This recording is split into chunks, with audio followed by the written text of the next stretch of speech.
যদি সুদর্শন পুরুষ হয় আমি কি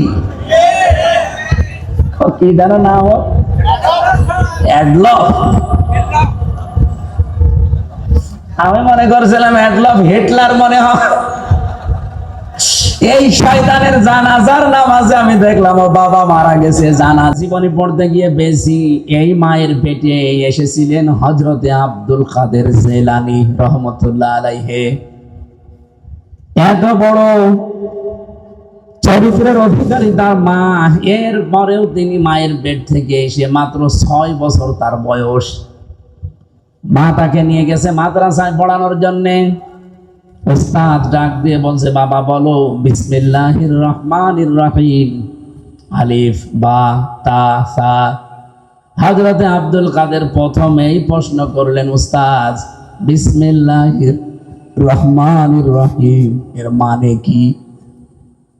উনি অর্থ বললেন যে এখানে আল্লাহর নামে শুরু হচ্ছে, যিনি রহমান, যিনি রহিম, দয়াশীল এবং ক্ষমাশীল। আলিফ বা তা সা। উনি বললেন এর অর্থ বলেন। ওস্তাদ বলছে আলিফ বা তা সার কোনো অর্থ নেই।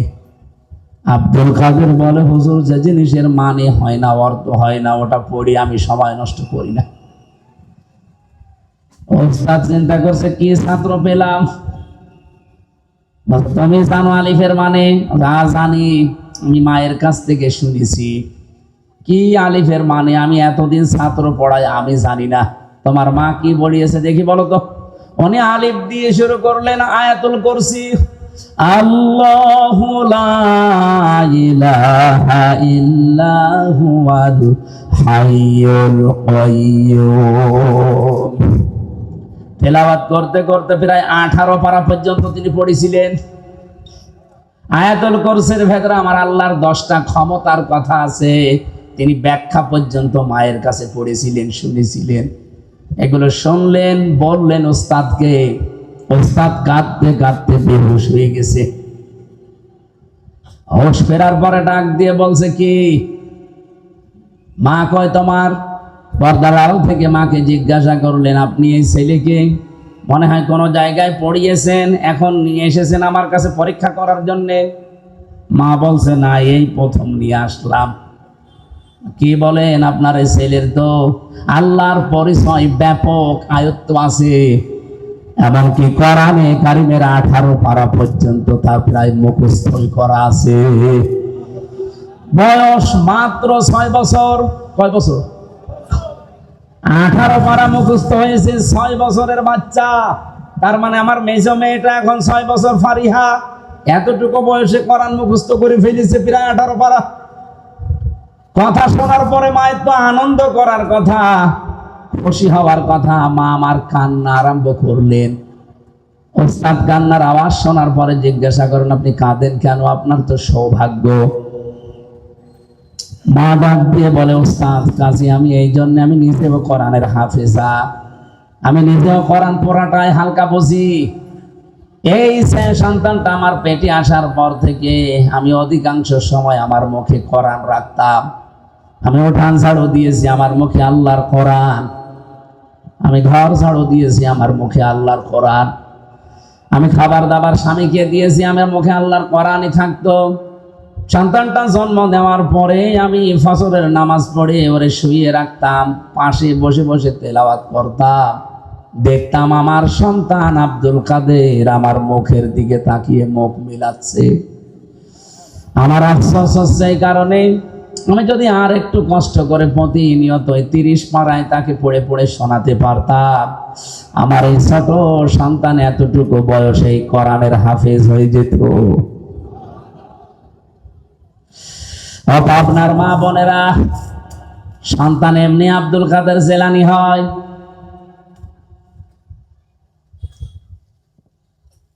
এখানে আমি যেটা বোঝাতে চাচ্ছিলাম, কন্যা সন্তান এই পৃথিবীতে মানুষকে আমার আল্লাহ দিয়ে তিনি নিজেই আরশে বসে বসে আনন্দ করেন আর তিনি নিজেই খুশি হন। আপনি যখন এই মেয়েটার সুন্দর একটা অর্থবোধক নাম রাখার পর তার পেছনে খরচ করবেন সাধ্য মতো, মনে করবেন এটা আমি আল্লাহর রাস্তায় সাদগা করছি। কোন ছেলের পেছনে খরচ করলে সাদগা হয় এটা আমি পাইনি, কিন্তু মেয়েটার পেছনে যদি খরচ করেন, তাকে দিন শিক্ষা দেন, 3 নম্বরে তাকে সৎ পাত্র দেখে পাত্রস্থ করেন। নবীজি বলেন, কিয়ামতে আল্লাহ যখন আমারে জান্নাতে দেবে, তিনি এইভাবে দেখিয়েছিলেন, পাশাপাশি আমার পাশে ওই মেয়েটার দায়িত্বশীল মা বাবা আমার সাথে থাকবে। এই জন্য অর্থবোধক নাম রাখবেন মেয়ের, এমন নাম রাখবেন না যেটা শুনলে কোনো অর্থ পাওয়া যায় না। সেদিন একটা দোকানের নাম, তার মেয়ের নামে দেখলাম মাহিদা। মাহিদা মানে বিভিন্ন জায়গায় আমি দোকানের নাম সাইনবোর্ডে দেখি ফলজান স্টোর, অথবা লেখা আছে আসিয়া স্টোর। না, আইন সাদিয়া, আসিয়া শব্দের শাব্দিক অর্থ অবাধ্য, আর হামজা দিয়ে আসিয়া মানে বাধ্যগত বান্দি, সৌভাগ্যশালী। তাহলে আসিয়া না আসিয়া? হ্যাঁ, আসিয়া হামজা দিয়ে। খালি উচ্চারণের ভেতরে পার্থক্য হয়ে গেলে দেখেন অর্থ আকাশপাত পাল্টিয়ে গেছে। আসিয়া মানে সৌভাগ্যশালী, আর আসিয়া মানে অবাধ্য। ফলজান মানে ঘনিয়ে ধরা। মাহিদা লিখেছে, জিজ্ঞাসা করলাম মাহিদা স্টোর কি? বলে আমার মেয়ে হয়েছে, তার নামই আমি দোকান দিয়েছি। খুব ভালো লেগেছে নামটা আমার। কোথায় পেয়েছেন? মাহিদা। আচ্ছা, কোরআন শরীফ পড়তে গিয়ে পেয়েছি, বিসাল মাহিদ, মিহাদ। এই মিহাদ থেকে শেষে আবার জবর দেওয়া আছে। আমরা বললাম মিহাদ মানে জানেন? মিহাদ মানে জাহান্নামের নিকৃষ্ট স্থান। কোরআন শরীফ পড়ে নাম পালাম, তাও 2 নাম্বার নাম। নাম পাল্টাবো, নাম পাল্টিয়ে এখন আমি তারে দিয়েছি জামিলা লিখবেন। জামিলা মানে আপনার মেয়ে যেহেতু সুন্দরী, আপনি মিহাদ না দিয়ে দিবেন জামিলা মানে সুন্দরী। সুন্দর একটা অর্থবোধক নাম রাখার পরে এই মেয়েটাকে যদি আপনি সাধ্য মতো খরচ করে তাকে দিনের শিক্ষা দিয়ে, দুনিয়ার শিক্ষা দিয়ে, সাথে একটা পাত্র দেখে পাত্রস্থ পর্যন্ত করে দিতে পারেন। কোরআনে কারিমে আল্লাহ যেখানে জন্মের কথা দিয়েছেন, দেখবেন আগে মেয়ে লোকের নাম দিয়েছেন। ইয়াখলুকু মা ইয়াশা ইয়াহাবু লিমান ইয়াশাউ ইনাসা ওয়া ইয়াহাবু লিমান ইয়াশাউ যুকুর। আল্লাহ পাক ইয়াহাবু লিমান ইয়াশাউ ইনাসা দিয়েছেন। ইনাসুন মানে মেয়ে লোক, কন্যা। ও পাবনাবাসী, আল্লাহ ছেলের নাম দিলেন না কেন? আল্লামা আলুসি রুহুল মান, রুহুল মাহানি, রুহুল বায়ান, এই তাফসীরের ভেতরে তিনি ব্যাখ্যা করতে গিয়ে লিখেছেন, আল্লাহ পাক সবচাইতে বেশি ভালোবাসে মেয়েদেরকে, এই জন্যে তিনি মেয়ে দিয়ে আরম্ভ করেছেন আয়াতটা। জোরে বলেন সুবহানাল্লাহ। আল্লাহ সবচাইতে বেশি খুশি হন, আনন্দ পান দুনিয়াতে ওই সময় যখন কারো ঘরে মেয়ে আসে, কন্যা সন্তান আসে। কিন্তু দুনিয়ার মানুষ এটাই খুশি না বেজার? আমরা ইনশাআল্লাহ খুশি হব মেয়েদের এই হকগুলো আদায় করার মাধ্যমে। জান্নাতুল ফেরদাউস পর্যন্ত আমরা যেন যেতে পারি, বলেন আমিন। রবিউল আউয়াল মাস আসলে আমরা যেহেতু নবী নিয়ে পাগল হয়ে যাই, সেই নবীকে নিয়ে একটা আয়াত পড়েছি মাত্র, সূরা আরাফ 157 নম্বর আয়াত। এখানে প্রায় কমপক্ষে 13টা জিনিস আছে। প্রথম 4টা 3টা পরিচয় দেওয়া আছে নবীজির, এরপরে 6টা কাজ করা লাগবে আমাদের। 6টা গুণাগুণ দেওয়া আছে বিশ্বনবীর। পরিচয় দেওয়ার পরে গুণাগুণ দিয়েছেন, বৈশিষ্ট্য। এরপরে শেষের দিকে আমাদের জন্য করণীয় 3টা কাজ আল্লাহ দিয়েছেন।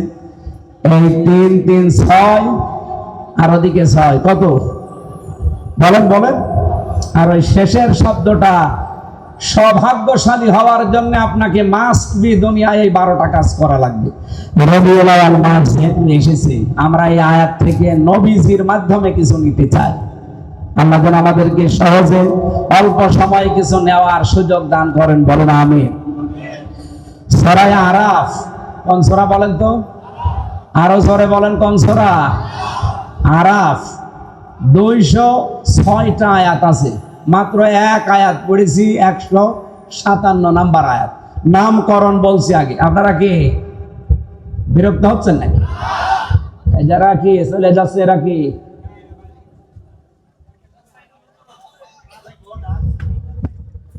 আমার ভাইরা একটু খেয়াল করে শুনবেন। তাফসীর মাহফিলে কথা বলতে হলে একেবারে তার নামকরণ থেকে আরম্ভ করা লাগে।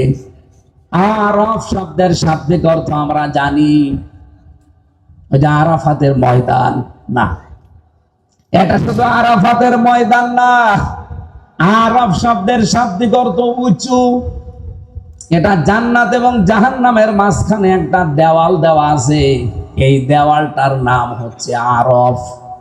নবীজি বলেন কিয়ামতের দিন আল্লাহ কিছু মানুষকে এখানে বসিয়ে দেবেন। এ মানুষগুলো জান্নাতেও যেতে পারবে না, জাহান্নামেও যাবে না। এদিকে তাকান, খুব গুরুত্বপূর্ণ একটা পয়েন্ট।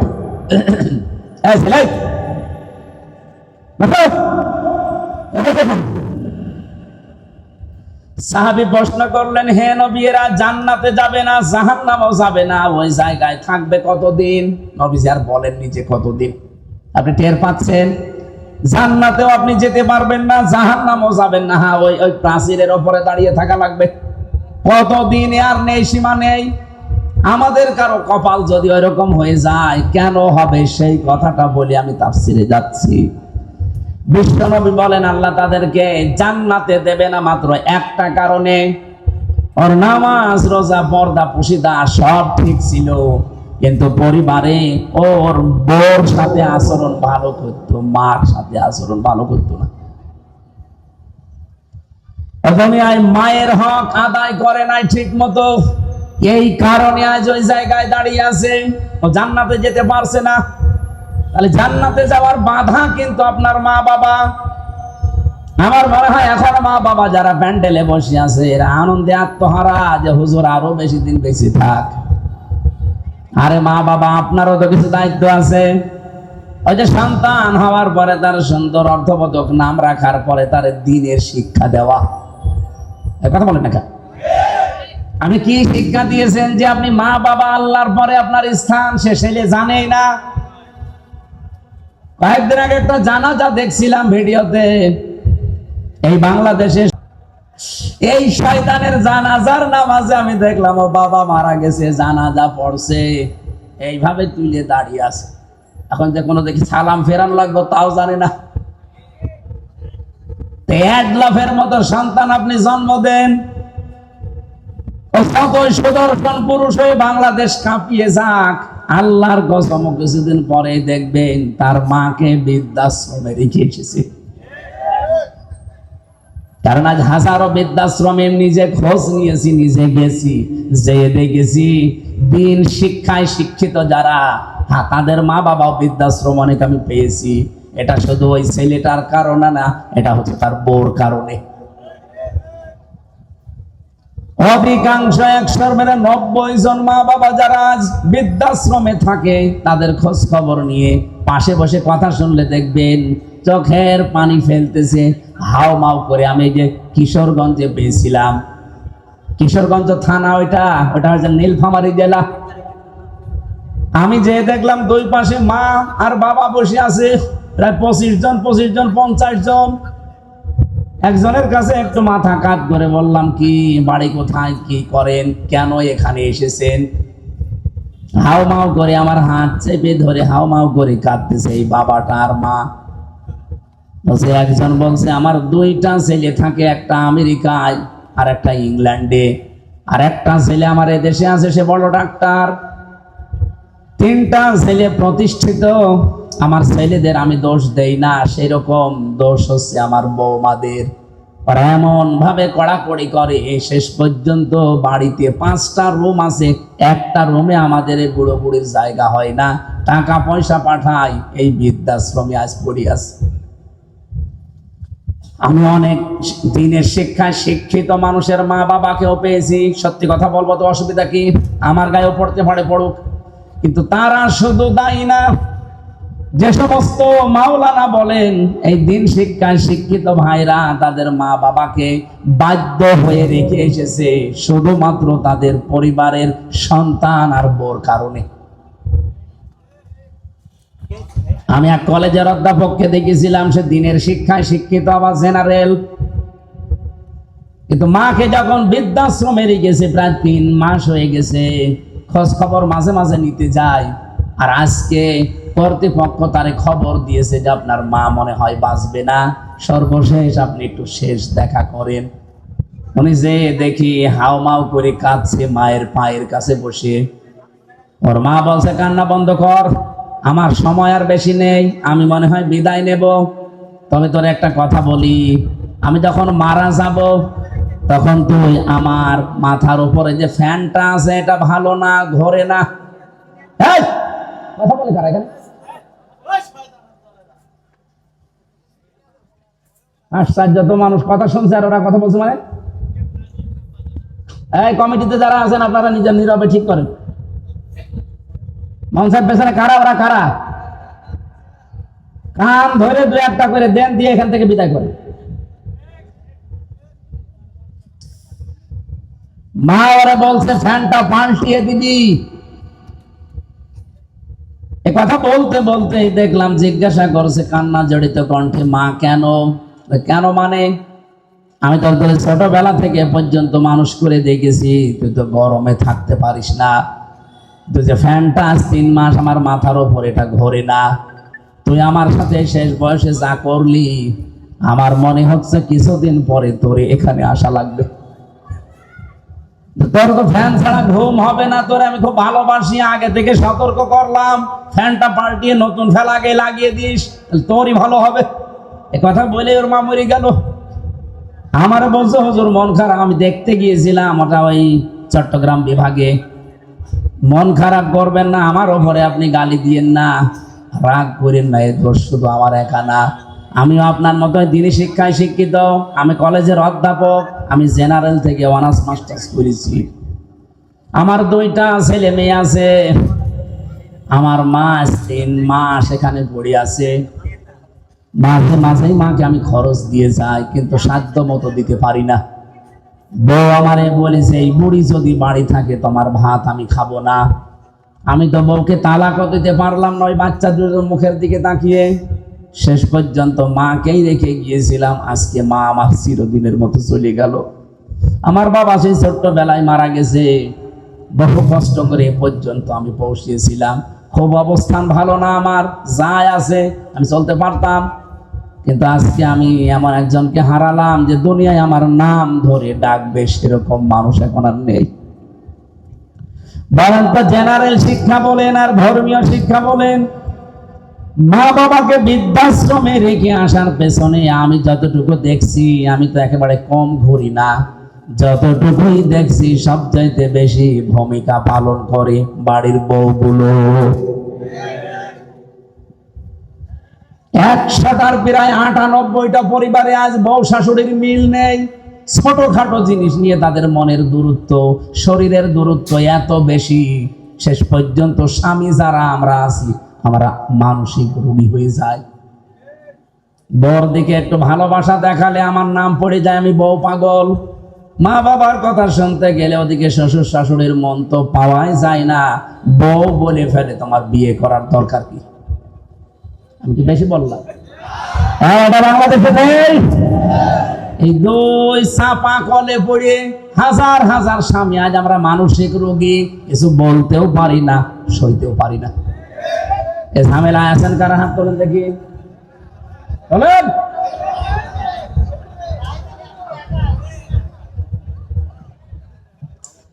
এটা রেকর্ড হচ্ছে, সারা বাংলাদেশে যাচ্ছে, পেছনে যারা মেয়ে লোক বসে আর অত শুনছে, সারা পৃথিবী এখন ছড়িয়ে যাচ্ছে। হাতে পায়ে ধরে মাদেরকে বলছি, বিশেষ করে বউদেরকে বলছি, আল্লাহর কসম আপনি জান্নাতে যেতে পারবেন না যতক্ষণ শ্বশুর শাশুড়িকে নিজের মা বাবার মতো মনে না করবেন। আরে নিজের মা বাবাও তো আপনার কাছে থাকলে জীবনও আপনি এরকম ঝাড়ি দিতে পারবেন, এরকম মন খারাপ করতে পারবেন। 24 বছর, 25 বছর, 28, 30 বছর পর্যন্ত হামজার পেছনে এই মেয়ে লোকটা শ্রম দিয়েছে নিঃস্বার্থ ভাবে। এই পুরুষ লোকটা রোদে পুড়ে পুড়ে পিঠের চামড়া কালো বানিয়ে ফেলেছে এই হামজার জন্যে। আর আপনি 3 কথায় এসে 3 দিনে আপনি পাল্টিয়ে গেলেন। আপনি নিজের শুধু ক্ষতি করছেন না, এই স্বামীর মন থেকে তো উঠে যাচ্ছেনই। আপনি দেখবেন স্বামীরা সবচাইতে জড়ানো জিনিসকে বেশি ভালোবাসে। আরে পৃথিবীতে সবচাইতে বেশি আমরা পুরুষ যারা আছি, আল্লাহর কসম আমি কোরআন হাতে নিয়ে বলতে পারি, আল্লাহ রাসূলের পরে আমি সবচাইতে বেশি ভালোবাসি আমার মা আর বাবাকে। আর এই মা বাবার সাথে যে জিনিসে জড়িয়ে থাকে তাকেও বেশি ভালোবাসি। এই জন্য যদি স্বামীর মন পেতে চান, আপনি স্বামীর মা বাবার সাথে কন্যার মতো জড়িয়ে যাবেন, তাহলে এমনি আপনাকে মন থেকে ভালোবাসবে। কথা বলেন ঠিক কিনা? আরো বড় বলেন। আমার ভাইরা, বিশ্বনবী মুহাম্মদ রাসূলুল্লাহ সাল্লাল্লাহু আলাইহি সাল্লামকে আল্লাহ যেই কথাগুলো আমাদের মাধ্যমে এবার জানাবেন, সূরা আরাফ থেকে যেহেতু পড়েছি, আপনি আরাফ থেকে এই প্রাচীর নামক জায়গায় মনে করেন এখন দাঁড়িয়ে আছেন, আপনার বিচার চলছে। আপনাকে আল্লাহ জান্নাতে দিচ্ছে না শুধুমাত্র মায়ের কারণে, বাবার হক আদায় না করার কারণে। সাহাবী প্রশ্ন করলেন, হে নবী, আমার মা বাবার কারণে না আমি জান্নাত যেতে পারলাম না, জাহান্নামে আল্লাহ দিচ্ছে না কোন কারণে? বসেন বসেন, এইটাই আমার মূল বিষয়, নাই তো আমি পয়েন্ট পর্যন্ত আসতাম না। এদিকে তাকান। সাহাবী প্রশ্ন করার সঙ্গে সঙ্গে নবীজি বললেন তাকে আল্লাহ জান্নাতে দিচ্ছে না মা বাবার কারণে, আর জাহান্নামে দিচ্ছে না, লোকটা আর যাই করুক দুনিয়ায় দিন কায়েমের জন্য চেষ্টা করত। তাহলে দিন কায়েম করা এটা কিন্তু ফরজ, এটা নফল কাজ না। যত ফরজ আছে দুনিয়ায়, এই জমিনে আল্লাহর দিন কায়েম করা, নামাজ, রোজা, হজ, যাকাত, দান, সাদকা এর চাইতেও বড় ফরজ। কারণ দিন কায়েম না থাকলে আপনি নামাজের হক আদায় করে নামাজ পড়তে পারবেন না। দিন কায়েম না থাকলে আপনি যাকাত ভিত্তিক অর্থনীতি পাবেন না। দিন কায়েম না থাকলে আপনি পর্দাশীল মহিলা খুঁজে পাবেন না। এখানে কোরআনে কারিমে আমি যতটুকু স্টাডি করে দেখলাম, আমি তো সে ছোটবেলা থেকে এর সাথে লেগে আছি, আমার এই মাথার ভেতরে কোরআনের যতটুকু জ্ঞান আছে আমি দেখেছি সব ফরজের বড় ফরজ আল্লাহর জমিনে দিন কায়েম করা। আদম নবী থেকে আমাদের নবী পর্যন্ত কত লক্ষ নবী হতে পারে বলেন? আমি অন্তত ছোট জীবনে যত নবীর জীবনী পড়েছি, শুধু 2 জন নবীর জীবনী বাদ দিয়ে প্রত্যেকটা নবীর জীবনের শেষে পেয়েছি আন আকিমুদ্দিন, দিন কায়েম করো। একজন হযরত আদম আলাইহিস সালাম আর হযরত সুলাইমান নবী, এরা 2 জনে, আদম নবীর সময় তো মানুষজনই ছিল না, আর সুলাইমান নবী তার বাবার কাছ থেকে রাজত্ব পেয়েছিলেন, তিনি আর কি কায়েম করবেন? আর বাকি যত নবীর জীবনী পড়লাম, প্রতিটি নবীর জীবনের মিশন এবং মিশন ছিল যে দিন কায়েম করা লাগবে। ওয়ালা তাতাফাররাকু ফি, আল্লাহ বলেন মতপার্থক্য করা যাবে না এই বিষয়ে। আপনি যা করেন করেন, আপনি তাবলীগ করবেন করেন, আপনি জামাত ইসলাম করবেন করেন, আপনি পীর মুরিদি করবেন করেন, জিকির করবেন করেন, দরবার খুলে বসে আছেন করেন, যা করবেন আপনার জীবনের যেন তার গতি থাকে যে জমিনের দিন কায়েম করা লাগবে। এই বিষয়ে যদি আপনার মন খারাপ হয়, ফতোয়াবাজি করেন যে না এটা দুনিয়ার কাজ, এটা রাজনীতি। সূরা শূরা 25 নম্বর পারা 13 নম্বর আয়াত, এটা 3 নম্বর পৃষ্ঠার 11 না 10 9 নম্বর লাইনে আছে, মাঝের অংশে পাবেন এতটুকু, কাবুরা আলাল মুশরিকিনা মা তাদউহুম ইলাইহি। আল্লাহ পাক বলেন, হে নবী আপনি যেদিকে ওদেরকে ডাকেন দিন কায়েম করো জমিনে, এটা শুনলে সবচাইতে বেশি মন খারাপ হবে তাদের যারা মুশরিক। বাংলার মুসলমানেরা, নামাজের কথা বললে আপনি আমাকে দোয়া করেন, ভালো কথা বলেন, রোজার কথা বললো আপনার কাছে আমি ভালো, জমিনে যে আল্লাহর দিন কায়েম করা লাগবে এটা বললে আপনার কাছে রাজনীতি মনে হয়, দুনিয়ার কাজ মনে হয়। আপনি বিশ্বাস করতে পারেন যে কোনো কায়দায় আপনার দ্বারা মনে হয় শিরিক হচ্ছে। শিরিক করলে মানুষ যেহেতু মুশরিক হয়, আর দিন কায়েমের কথা শুনলে রাগ হবে, মন খারাপ হবে, খারাপ লাগবে কাদের? মুশরিকদের। বলুন বলুন, এ বাংলাদেশে দিন কায়েমের কথা বললে আপনার রাগ হয়, আপনি কি মুশরিক? বলুন। আমি তো স্টেজগুলোতে এসে আমার বাবার আইন কায়েম করো বলি না, বলি আল্লাহর বিধান কায়েম করা লাগবে। কারণ এইটা কায়েম হলে এই দেশে ডাকাতি থাকবে না, চুরি থাকবে না, জাকাত ভিত্তিক অর্থনীতি কায়েম হয়ে যাবে। ঠিক বাড়ি বাড়ি জাকাতের সম্পদ পৌঁছিয়ে যাবে। জাকাত নেওয়ার জন্য তখন পাড়া খেয়ে মরা লাগবে না। এদেশের সম্পদ বাইরের দেশে শুধু হাত পাতা লাগবে না। যে টাকায় আছে দেশের সম্পদ আছে, শুধুমাত্র জাকাত ভিত্তিক অর্থনীতি কায়েম করে দেন, এ দেশটা ঠিক 1 বছরে আবার দাঁড়িয়ে যাবে। আর বাইরের মুসলমানদের 57টা, তারা তো বিভিন্ন কায়দায় আমাদের দেওয়ার জন্য রেডি হয়ে আছে। আমি মালয়েশিয়া গিয়েছিলাম, সৌদি আরবে ছিলাম, এই দেশটার চাইতে 14 ডবল বড় এই দেশটা। যেখানে যেখানে মিশেছি তারা জানে যে এই পৃথিবীতে সব চাইতে বেশি মুসলমান বাস করে ইন্দোনেশিয়ায় আর বাংলাদেশে। জাকাত ভিত্তিক অর্থনীতি কায়েম করেন না কেন? তারা জাকাত পাঠাবে, ওই টাকাগুলো, নিজের টাকাগুলো, নিজের সম্পদগুলো আপনি শুধু মানুষের দ্বারে দ্বারে জাকাত ফরজ পৌঁছিয়ে দেবেন। 1 বছরের ভেতরে দেখবেন ওই মানুষটা আর ভিক্ষা করবে না, মানুষের চাঁদাবাজি, ছিনতাই, চুরি না। ও নিজের যখন কর্মসংস্থান পাবে, পেটে খাবার থাকবে, তখন ঠিক ভালো রাস্তায় চলবে। বাংলাদেশ জামাত ইসলামীর কোন মানুষ চাঁদাবাজি করে না, ছিনতাই করে না, রাহাজানি করে না। এই কারণে করে না, আপনি দেখবেন এই মানুষগুলো যাই হোক, গরিব হোক আর ধনী হোক, আর একটা কাজ আছে। এই যে এই লোকটা জামাত ইসলাম করে, ও কাপড় সেলাই করে খায়, দর্জি, তাতে কি হয়েছে? পায়খানা সাফ করলেও সে মানুষ। আমি কাজ করে খাই, আমি মানুষের তা আত্মসাৎ করি না। বাংলাদেশ জামাত ইসলামীতে এই দেশে যত মানুষ আছে দেখবেন, সে ধনী হোক, গরিব হোক, মধ্যপন্থার হোক, তার যে কোনো একটা কাজ আছে। আমি জামাত ইসলামী করি, এই যে ওয়াজ আমার কাজ না, এটা আমার দায়িত্ব, কিন্তু আমার একটা আলাদা কাজ আছে।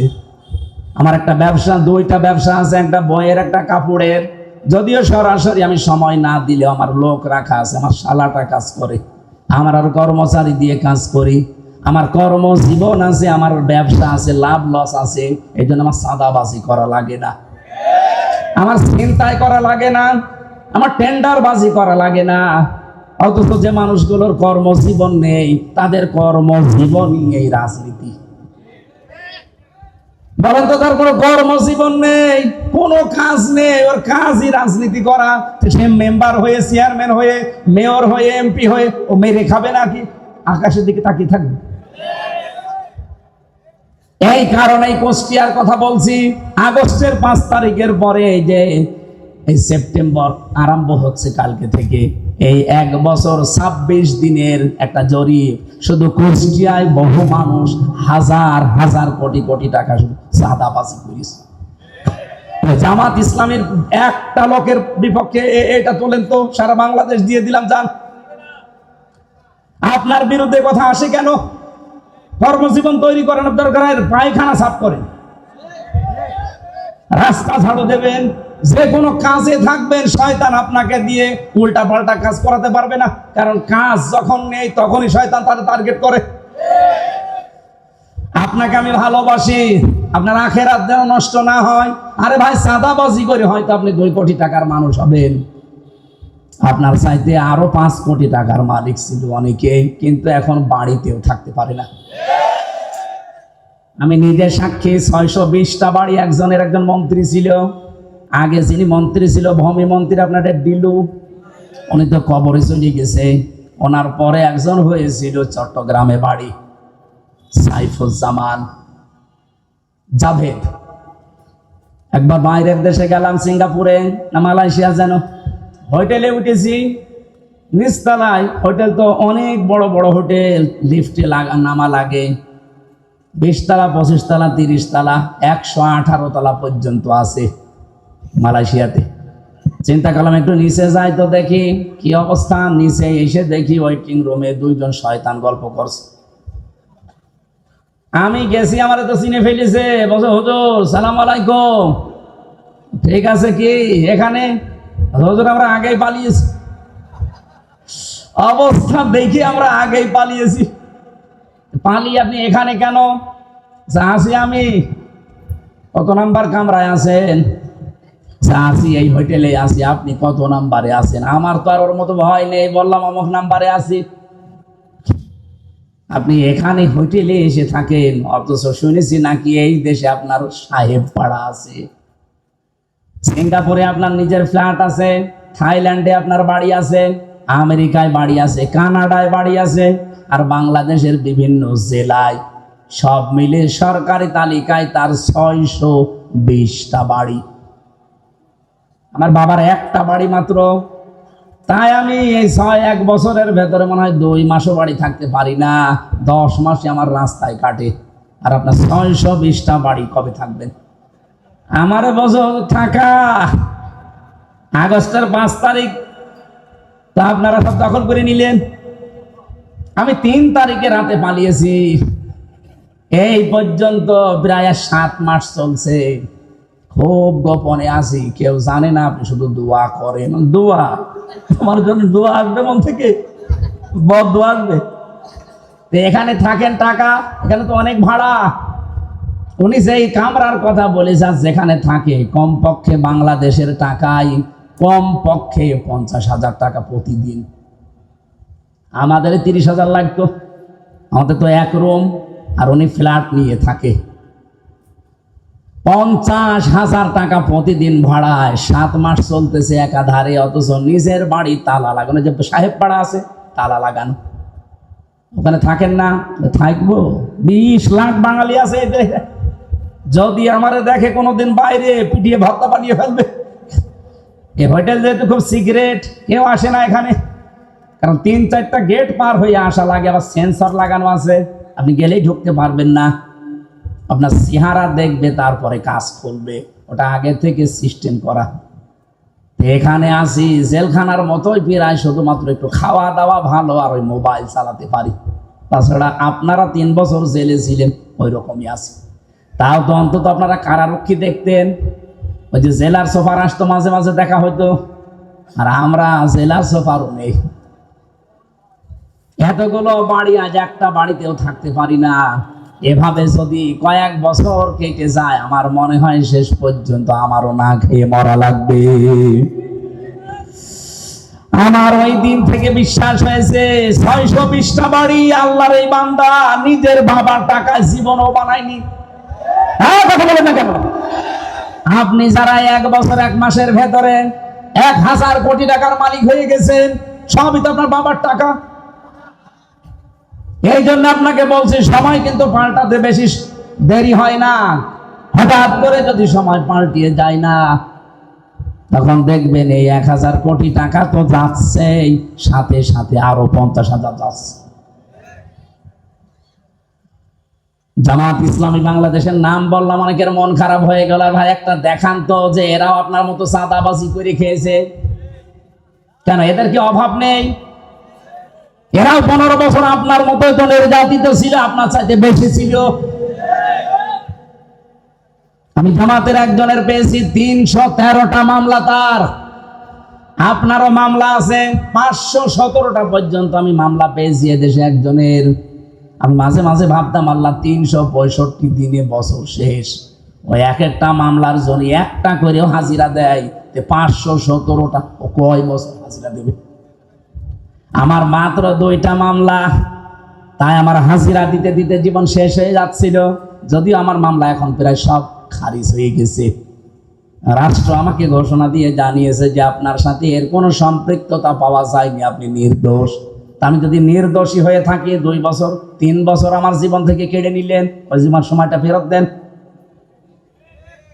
হাসিনা আর যাই করুক না কেন, এই 3টা বছর অন্তত যে জুলুম করেছে, আমি খোলাখুলি বলছি, আল্লাহর কসম, কোরআন আমার সামনে, আমি কিন্তু জেলখানায় 20 সালের শেষের দিকে গেছি, এই 23 সালের শেষে বের হলাম 24 সালে। বলেন তো, এই 3 বছরের আগে আমার যতগুলো বক্তব্য, আমি জামাত ইসলামী বাংলাদেশকে শুধু সাপোর্ট করতাম, ভালোবাসতাম, কিন্তু এখন আমি অ্যাক্টিভ হয়ে কাজ করছি শুধু এই হাসিনার কারণে। আমি যাদের সাথে ছিলাম, এই মানুষগুলোর অ্যাক্টিভিটিস দেখেছি, তাদের পড়াশোনা দেখেছি।